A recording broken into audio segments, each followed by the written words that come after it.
webinar so that we can post it for your use in the student portal. We'll have all of tonight's slides and tonight's presentation posted in the student portal if you'd like to reference it later. So without further ado, I'd like to go ahead and welcome Ms. Tequila Hall from CFNC. Tequila, whenever you are ready, go ahead and take it away. Absolutely. Thank you so much for allowing me to be a part of your webinar. I hope that everyone can hear me okay. Ashley, do I have a good sound? Okay. And so I really miss being with you guys face to face. I really wish I could be with you guys, you know, and not virtual, but hopefully we're going to get there. So I am going to ask you to hold all your questions for me until the end, just so that we can get through the presentation. And as you have questions, please put them in the chat. And of course, we will answer those as we go into the Q&A. So smart borrowing, I like to always encourage students and families to know before you go. So as she mentioned, my name is Tequila Barnes Hall. I am your regional representative for College Foundation of North Carolina.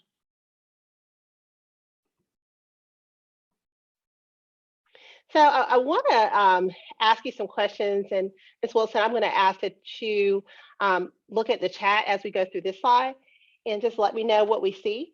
And so before we get started, I want to know, when you think about student loans, how does it make you feel? So I want you to put in the chat, rank your feelings on a scale, 1 to 5. So 1, being, and then, we're going to do it the opposite way from what you see. And then 5 is going to be, you feel really good about it. So 1, you don't feel too good about it going, and then 5 is letting me know that you feel pretty good about, loans, makes you feel okay. But what do we see in the chat? Anybody put anything in the chat? We're seeing some 2s and 3s, a whole lot of 1s, a couple 2s. Okay. All right. So very good. So that helps me out as we go through the presentation. And so it's okay, no matter where you fall on the scale. I know that, as a young adult, when I started thinking about loans, I didn't know how to really feel, because I'd never really had, to borrow anything, never had to be responsible for repaying anything. But I want you to know that loans can be good or bad. It depends. It depends on how you handle it. And so I hope you feel maybe closer to that mid-range, or maybe you feel closer to, 5, or maybe not quite a 5, but at least my goal tonight is to make you feel at least, somewhere in the middle, closer to that 5 by the time we finish up here.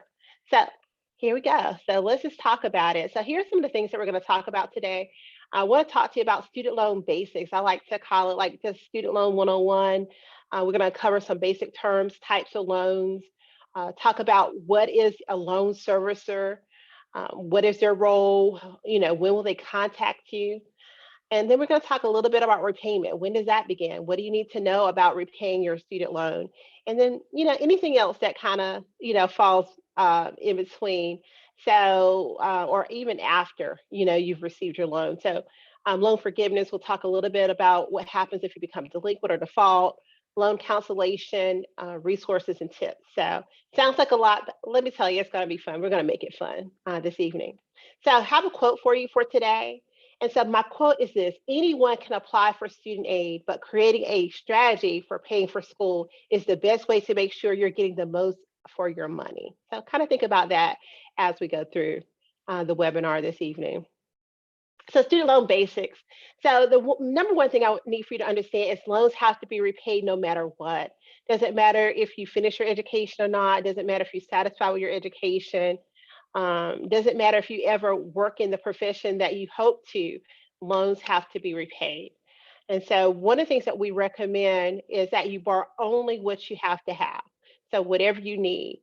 So when you get your financial offers, and I know that we probably have some more webinars about financial offers or financial aid awards later on, but once you get your financial offer from the financial aid office, they'll tell you what your loan eligibility is. So if you're looking at what you owe or what you need to pay for, and you don't need all of that, you don't have to accept all that is being offered to you. So, one of the things I want you to be is smart about it.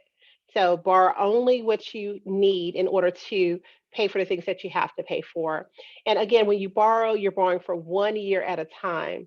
So we're not talking about for all 2 years or 4 years you're going to school. So if you borrow 1 year, it doesn't mean that you have to keep borrowing. So keep that in mind. And then another term I want to talk to you about is interest and capitalization of interest. So this is, you're being charged to use someone else's money. So you have what you borrow, and then they're going to charge you interest on top of that. Now, when we talk about interest, we're going to talk about a couple of different types of loans and how interest is treated.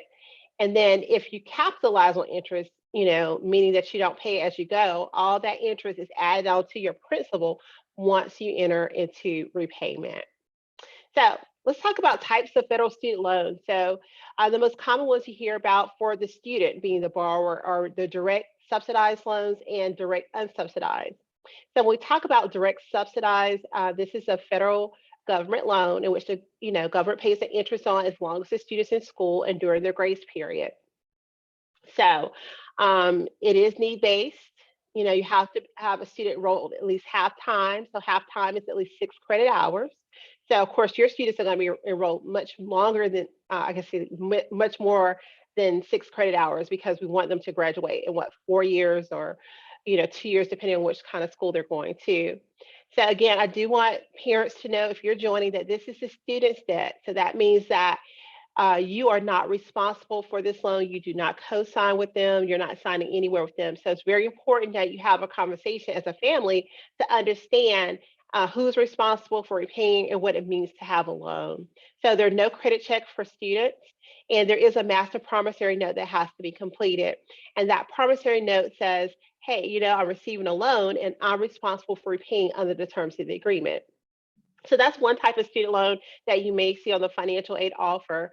And then there's the direct unsubsidized loan. So it's not based on need. So interest does accumulate right away for the student. Again, this is a student's debt. There's no credit check. Of course, a student, just like the previous loan I just mentioned, a student has to be enrolled at least half time. So that's at least 6 credit hours.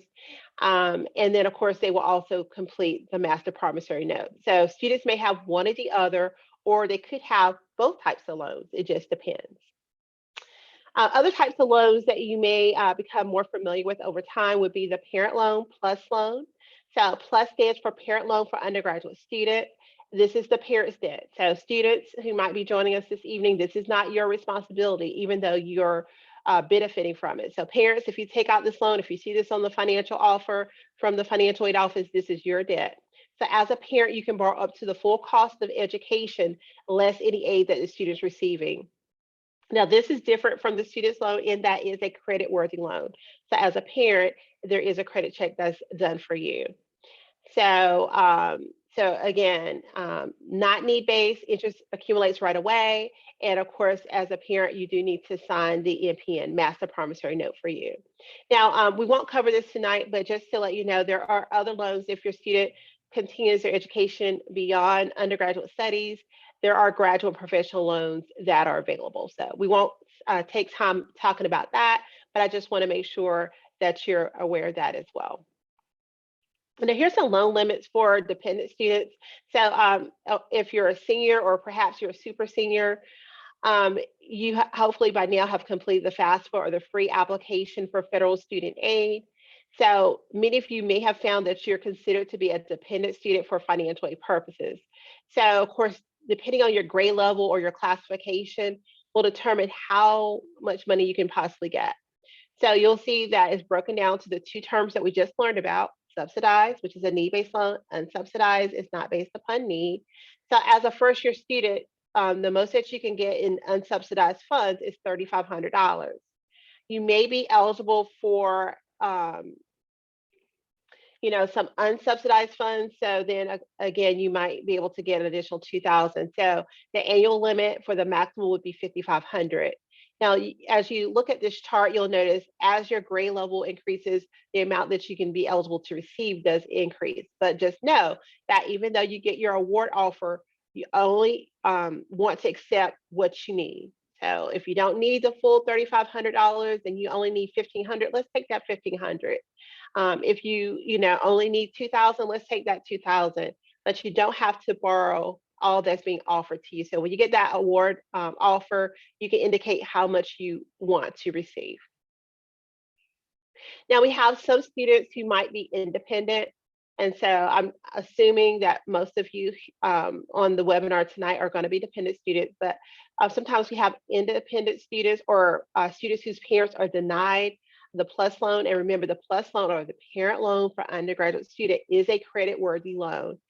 So if a student is denied, if a student's parent is denied a PLUS loan, students may be eligible for additional funds. So you'll notice the information here. You can see again by grade level how much a potential borrower will be able to get. So you'll see it broken down again as subsidized and then unsubsidized. So you'll notice that your subsidized amount does not change, but where you see that there's an increase is in non-need-based aid or unsubsidized funds. So again, as the grade level increases, the amount that you can borrow will increase. So let's talk about the master promissory note, or you might hear it referred to as an MPN. Now, this is what has your students, or you, if you're the parent you're borrowing, is your rights and responsibilities. So it is going to tell you, what you're doing, what this means. So you understand what you're signing. So it is a binding legal document. And so it is saying by signing it that you're committed to repaying this loan based upon the terms of the agreement. Now, most of the time you have 10 years to repay, no prepayment penalties. So again, for the unsubsidized or subsidized direct loans that we talked about, of course, 10 years to repay, no prepayment penalties. For the PLUS loan or the parent loan, 10 years to repay, no prepayment penalties for those. So as you have questions about anything pertaining to your loan, you can always talk to your loan servicer as well as your financial aid office on campus. So studentaid.gov, you're going to hear me refer to that a couple different times during our presentation today. This is where you complete and check your MPN or your master promissory note. And studentaid.gov is just amazing. It has lots of information to help you understand just financial aid or aid in general. Some of you might have even gone to studentaid.gov to complete your FAFSA application this year. So this is a website you definitely want to bookmark and refer to it, often. Now, we talked a little bit about federal loans. So again, the subsidized and unsubsidized loans that we talked about, the PLUS loans, those are all federal loans. But sometimes we have individuals who may benefit from a private loan. You might also hear private loans referred to as alternative loans. So basically, they just help bridge the gap between the cost of education and the amount that the government allows you to borrow. And so these are private lenders. They could be for-profit, they could be nonprofit entities. Now, College Foundation, we do have a private loan. It's called NC Assist, and this is available to people in North Carolina, so such as you as a parent or your student who may want to come to school in North Carolina, or if you decide to go to school outside of North Carolina, the NC Assist loan is something that you can benefit from. So there's no application or origination fees, no prepayment penalties or anything like that. So the interest rate can vary, from year to year, but whatever rate you have is going to be fixed. The same thing is true for the PLUS loan and the subsidized and unsubsidized direct loans. The interest rates for those are not variable; they're fixed. So because you're a senior or super senior, I don't know what the rates are going to be for you for next academic year. So we won't generally find those out until we get closer to the start of the year. So maybe in the summer, usually around July, we'll know those numbers. But just want to let you know, sometimes you are permitted with private lenders or private loan servicers. They may even reduce your interest rate by a certain percentage if you make your payments through auto draft. So if you're interested in the NC Assist loan, you're welcome to visit ncassist.org and you can learn a little bit more about this particular loan.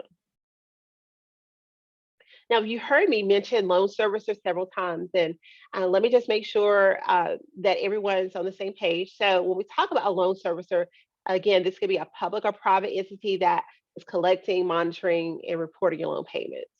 So anytime that you have questions regarding your loan, you definitely want to talk to your servicer. If you have questions about, when, your payments will start, if you're in repayment and you need to stop making payments, of course, definitely you're going to be working with your loan servicer. So whoever is responsible for servicing your loan. Now, your loan servicer can transfer your loans to another lender. So if that happens, they do have to notify you in writing. So they have to, include that new holder's name, address, telephone number, but the terms and conditions of your loan do remain the same. So just want to make sure that you guys are aware of that. Now, repayment. We talked about repayment a little bit for direct loans, whether they're subsidized or they're unsubsidized.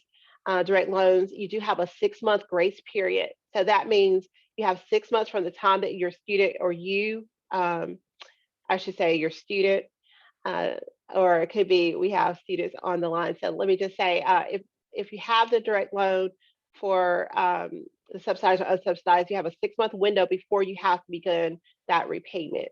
So as I talk about students, that means they may have graduated from school, or they've fallen below half-time enrollment status, or it could be they separated from the institution in some way. So, after that 6-month grace period is complete, then repayment actually begins. So, of course, your loan servicer is going to tell you when your first payment is going to be due, and they're going to also tell you the amount of that payment. And so we'll talk a little bit about, some of the payment options that you might have. So you want to make sure that you reach out to your loan servicer. So if you haven't heard from them and you feel like you should have heard from them, make sure you reach out to them. So it's a two-way street. So here's some repayment options. So there is a standard repayment plan, and that is the default repayment schedule for a borrower. So that standard repayment says that you're going to make your payments for 10 years. So equal payments, for 10 years until that account is paid off. Usually the smallest payment amount you have is going to be $50. Now, depending on how much you borrow, it could be that your payment is more than $50. So there are many calculators out there. So your loan servicer probably has a calculator on their website where you can calculate what your payments may be. So we always want you to know before we get to repayment, if you continually borrow, what that payment amount could possibly be. But $50 is usually the smallest payment that you're given. So if you don't feel like the standard repayment plan is the best one for you, you can talk to your loan servicer. There are many other payment plans you see listed here that might help. There is a graduated repayment. It still allows you to make your payments within a 10-year period. But what happens is your loan payments start out small, and over time they get bigger until you paid it off in 10 years. There's even extended repayment. So you have up to 25 years to repay this loan. And so, of course, it is for borrowers who have $30,000 or more in debt.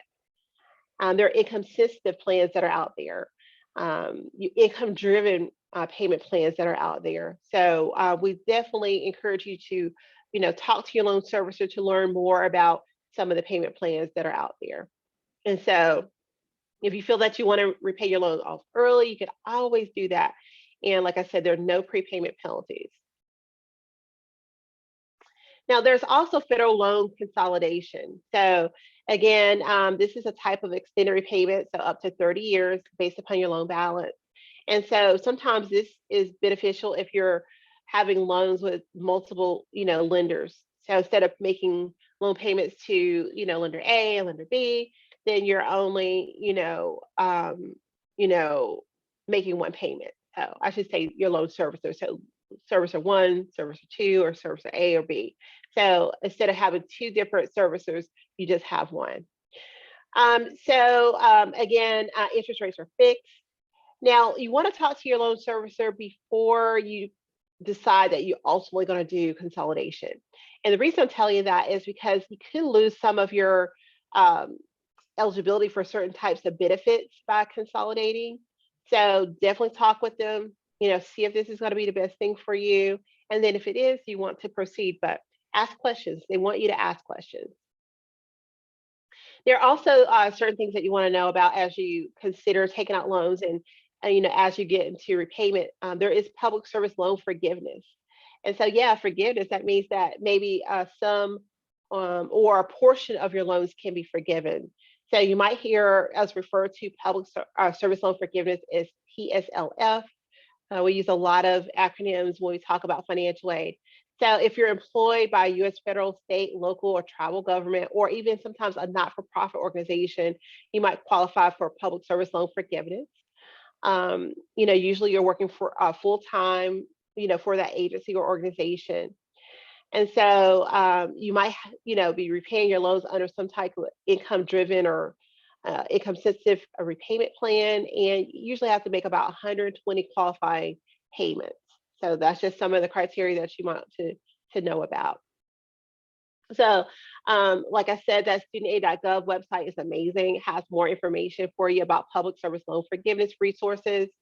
And you can also contact your lender or your servicer and ask questions. If you're thinking you're eligible for public service loan forgiveness because of who you work for, you may even contact your HR department. So maybe we have some parents who have taken out loans, so that might be beneficial for you. But for students, of course, this will be something more futuristic. Now, other loan forgiveness options would be if you benefited from the teacher loan forgiveness program. Of course, if you're planning to work in a low income area for 5 consecutive years, up to 17.5 or $5,000 may be able to be forgiven. There's even a program that's called the North Carolina Forgivable Education Loan for Service. We call it FEL. And so for those of you that may not be familiar with this program, it is a program that the state administers. And basically, we're looking for students to work in critical needs areas like teaching. It could be nursing, different areas in allied health. So basically, if you agree to work if you get money for that program and you agree to work in the state of North Carolina, 1 year for every year you get money, they forgive it. So if you want to find out a comprehensive list of all those programs, you can visit cfnc.org/FELS. So cfnc.org/FELS or FELS. And so you also want to know the eligible schools that you could go to or colleges that are participating. Now, the first time a student can apply for this particular program is going to be in their senior year, or if you're super senior, a student who's at the early college. So you do have to have at least a 3.0 weighted GPA. So that's one of the criteria. But again, you can find out a little bit more information on our website, cfnc.org, and see if that's a program that you're interested in. Now, I do not recommend that a student, apply for the North Carolina Forgivable Education Loan Program if you're not serious about one of those majors, because for the FELS program, it is like a scholarship loan program. So if you do not fulfill the requirements, then instead of you get it for your money forgiven, then it remains a loan which you have to repay cash value.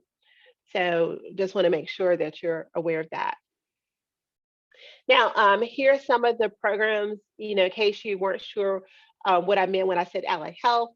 Here's some of the programs that qualify. Now, each year, we find out from the state what areas are still considered to be critical needs. If for some reason a program that you were eligible for, or you received the program for, is no longer, being represented on the website, doesn't mean that you're gonna not get money. You're being grandfathered in. But if you're thinking that you're interested in something, you don't see it on the list, sometimes things are added. But again, here's some information for allied health. So you do see dental hygiene, you do see medical technology, occupational therapies here, physical therapy, pharmacy technician. You just see a lot. Nursing, we need nursing at all levels. Education, you see a couple of different things here. Some things that are funded for K-6. Secondary grades, middle grades. So we see a little bit of everything here. We also, may see things that are not just for undergraduate studies that are funded, but, some of your students might, go to grad school later. So there are some things that might be even funded at the graduate level. So it's very important as you look at particular majors or different areas of study that you see what degree level is funded for. So you'll see optometry is here. You'll see that we see, again, dentistry, nurse practitioners here. So lots of great information. So other possible options. So health career forgiveness may be out there if you work for a state or hospital system, National Guard or AmeriCorps, again, employers. So keep this in mind as you're thinking about your strategy that you're using for, paying for college. So we're not just thinking about, hey, we're just getting a loan, but we're also thinking about, we're going to borrow or we're thinking about borrowing. And, what kind of job do we see ourselves in the future? And, what are some areas that could help us? So even if I take out a loan, there may be some forgiveness opportunities out there. So we're thinking about a lot. That's why I say it's important for you to know before you go. Now, I want to kind of, switch over to what happens once you go into repayment, and some terms may even apply once your student has a loan, or if you're the student once you have a loan. So one of the first concepts I want to talk about is called deferment. So I know you're thinking, Tequila, what is a deferment? What does that term mean? So basically, this is a period of time when repayment is temporarily postponed or suspended. And so there are several things that gets listed on my screen. So the first time that you'll hear that term deferment is when your student's in school and if they're enrolled at least half time. So this is what we consider to be in-school deferment, okay? And other reasons why a student could possibly get a deferment would be they're in a graduate fellowship, rehabilitation program.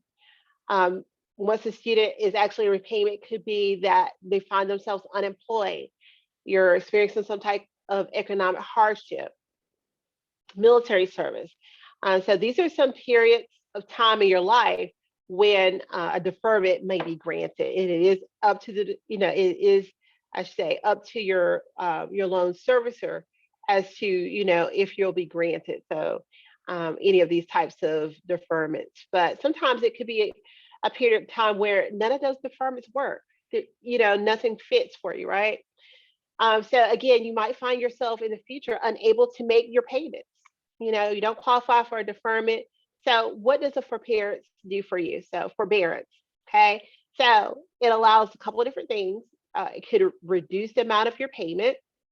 So maybe you're not able to make your regular payment, whatever that amount is, but maybe if your servicer grants your forbearance, you can make a different payment amount, say reduced, so it's less than what you are normally making. Or your loan servicer can say, hey, you know what?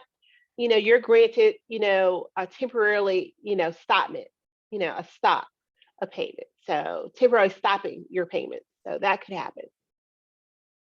So again, forbearance is granted, based upon what your loan servicer says, it's up to the discretion.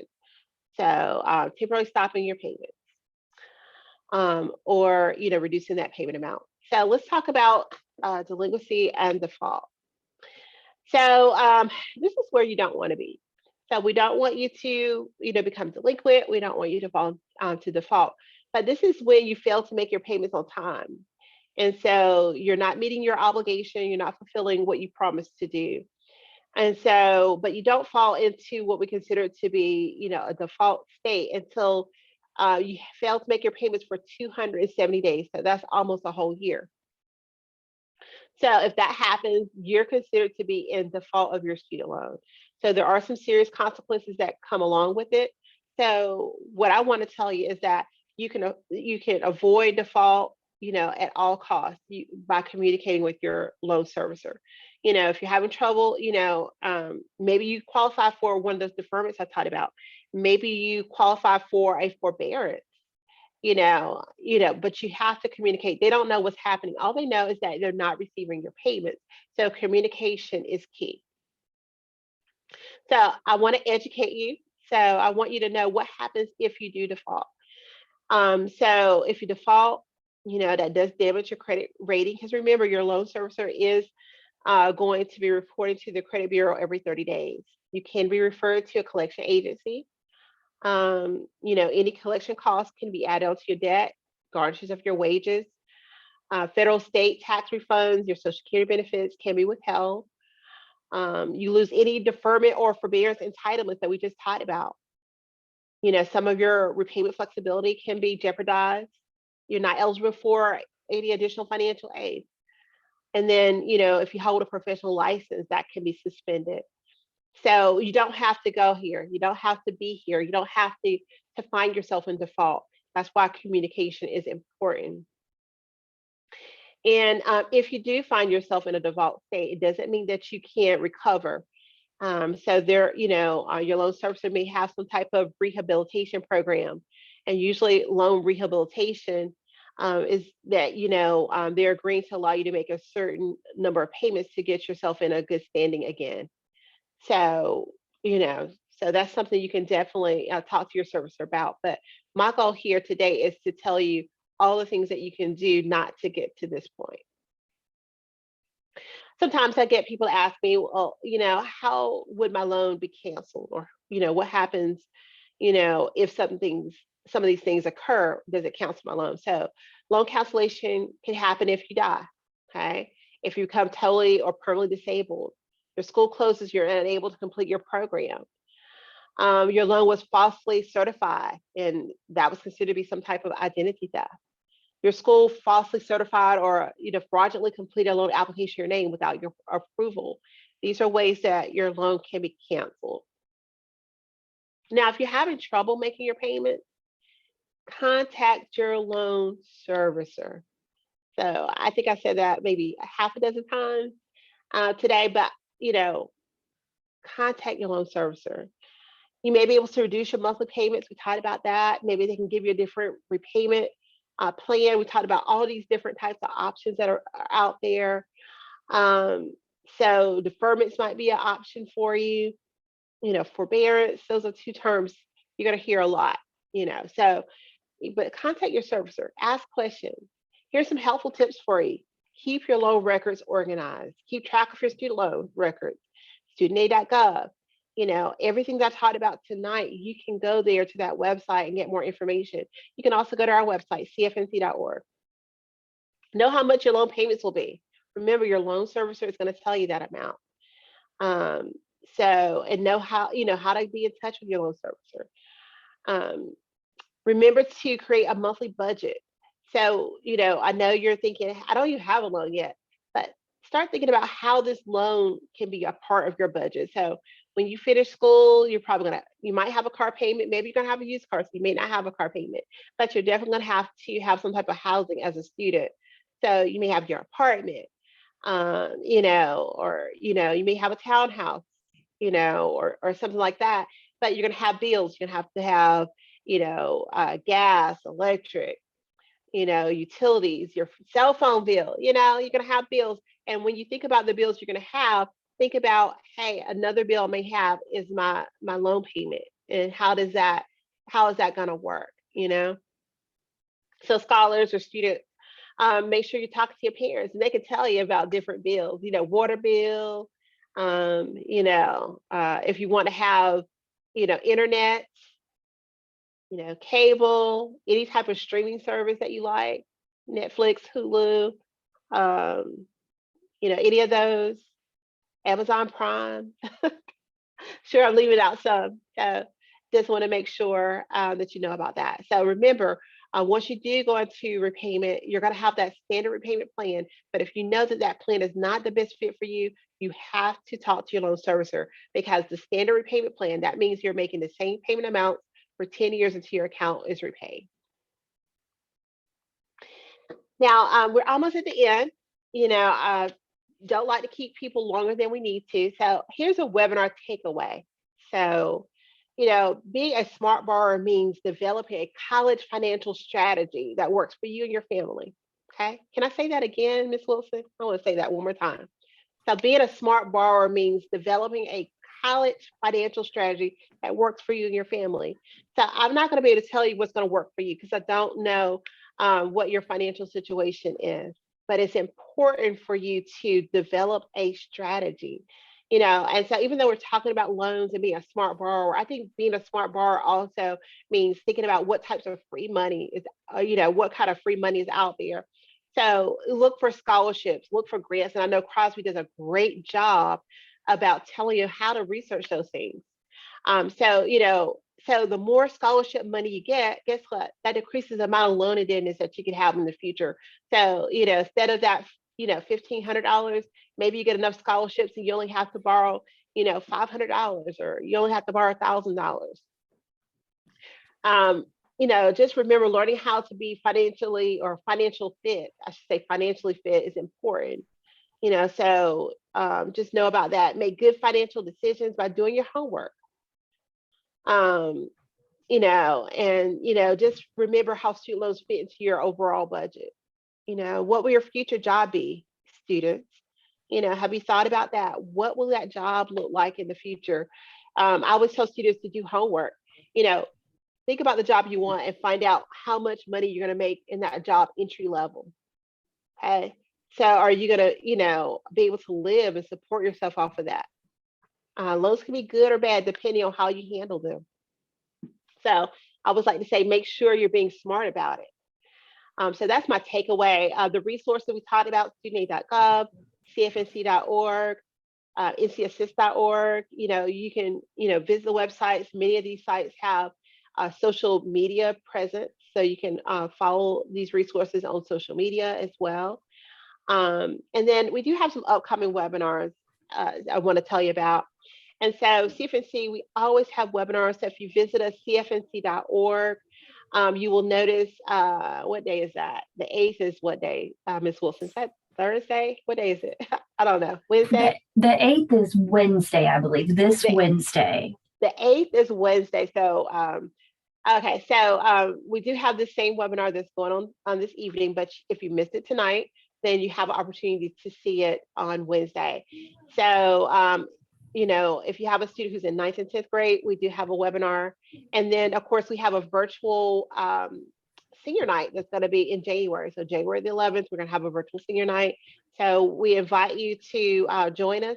These are not all the webinars that we're offering, but we have several that are happening statewide. So visit our website often. And so we definitely want to make sure that you're able to get some information. So, stay in the know by connecting with us. So we do have Facebook, Twitter, YouTube, Instagram, just depending on, which social media platform you like. And then, as your regional representative, I'm on Instagram and Facebook. So my handle is tequila at CFNC. So again, tequila at CFNC. So I'm going to pause here. Do we have any questions in the chat? Excellent. Thank you, Tequila. Thank you for such a wonderful, super informative presentation. That's a really great take-home message. Loans can be good or bad depending upon how you plan for them. Use them wisely and take advantage, of course, of all of the opportunities for free aid that you can take advantage of. I'll mention a couple of those here in a moment, but I did want to ask a question. We do have some in the chat box. And so I do have a question about the North Carolina Assist loan. Tim asks, is the NC Assist loan a separate loan for each year? Would you take out this loan for year one and then again for year two, or would you combine them? Absolutely. That's a great question. So for the NC Assist loan, it operates very much like your federal loans. So you borrow year by year, depending on what your need is.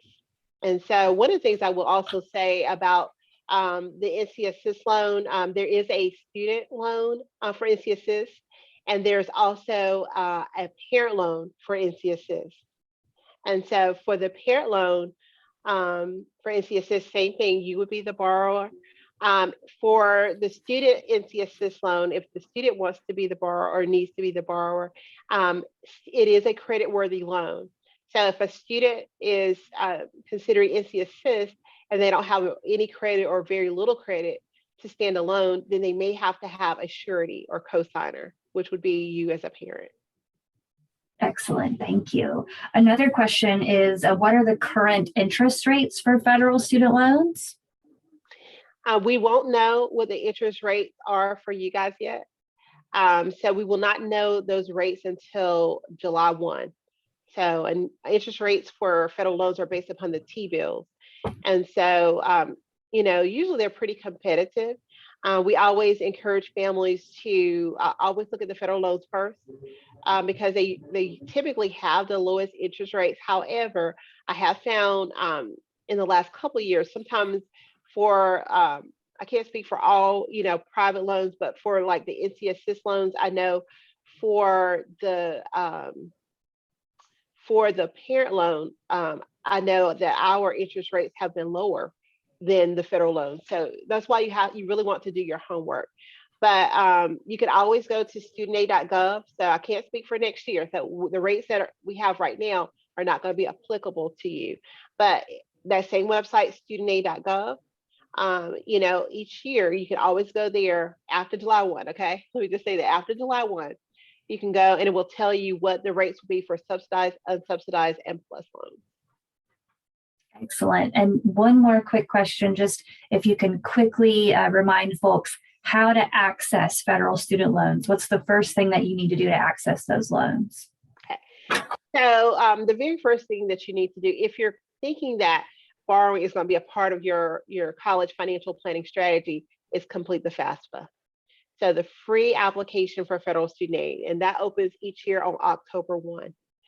And so, even if you don't think that you're going to borrow, you can't even consider borrowing until you've done that. So I always tell people to do it because you can't, be considered for federal and state grants until you've done the FAFSA. Some schools use the FAFSA to determine eligibility for their institutional aid. So no matter what your strategy is or what components of financial aid you want to take advantage of, the first step is the FAFSA. Now, on the FAFSA application, there is a question that asks you, are you interested in, federal loans? And you can say yes or no. I often tell parents, because I can't advise you, I often tell parents that some schools, if you say no, even if you're eligible for loans, they will not package it because you've already indicated that you're not interested. Other schools, you can say yes or no. They're still going to put that in your offer. But remember, when you review your financial offer, you can accept or decline anything that you see there. So even if it's there and you decide that you don't want to take advantage of it, you don't have to. If you don't want the whole amount that they're offering, you don't have to take that. And then another part, and I know this wasn't my topic, but I hope it's okay if I say this, Ms. Wilson, is that another thing that can be part of your college financial strategy, other than loans and scholarships and grants, could also be payment plans. So if you do not want to borrow, or you want to decrease the amount that you're borrowing, you want to pay out of current income, and many colleges offer some type of installment payment plan or tuition payment plan that you can also take advantage of. Excellent. Great info. Thank you again, Ms. Hull. This is just the best presentation, all of the information that you need to know about the FAFSA, about federal student loans. I feel like it's such important information to go over. It's all of the info that no one teaches you. So this is really exciting, and I'm so glad that we have you on board tonight. So thank you again for a great presentation. Everyone, before we jump off, I just want to ask everyone, if you wouldn't mind, please complete this post survey that I've pasted into the chat box. Again, it's very short. It is just a couple of questions. It really helps us at Crosby determine whether or not we've hit the mark, or if there are things that we can do to improve our webinar and our processes for you. So take a quick second, if you wouldn't mind, to click that link. While everybody's clicking on it, I did want to mention a couple of resources that both Tequila and I talked about, some free aid resources that you can take advantage of as a Crosby Scholar.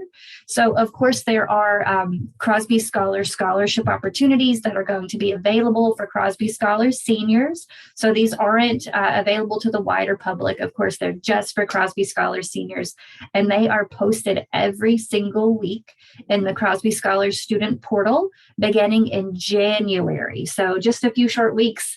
Can't believe it. December's already flying by, but in just a few short weeks in January, scholarship opportunities will be posted in the Crosby Scholars student portal. There are something for everyone, merit-based, need-based, first-generation, school-based, just a little bit of something for everyone. So pay attention to those. The very next thing I want to quickly mention is just Crosby Scholars Last Dollar Grant. Last Dollar Grant is a need-based grant of up to $1,200 per year for up to 4 years of undergraduate study. So all Crosby Scholar seniors can take advantage of applying for that application beginning in April or May of your senior year. You'll hear lots of information from us. We'll keep you posted. You'll see lots of emails and texts in the future, but just keep in mind, take advantage of Crosby Scholar scholarships and Last Dollar Grant. Of course, if you have any questions at all, please feel free to reach out to Tequila or myself. If you have questions that you prefer to have someone address individually or privately, we're happy to do that as well. So reach out to me, Ashley Wilson. I'm putting my email information in the chat box. And so if you'd like to reach out to me for just any direct questions, please feel free to do so. Otherwise, thank you again, everyone. Thanks for hopping on with us this evening. And a huge thank you to Ms. Tequila Hall. It was my pleasure. All right, everyone. There's all of our contact information. Have a great night.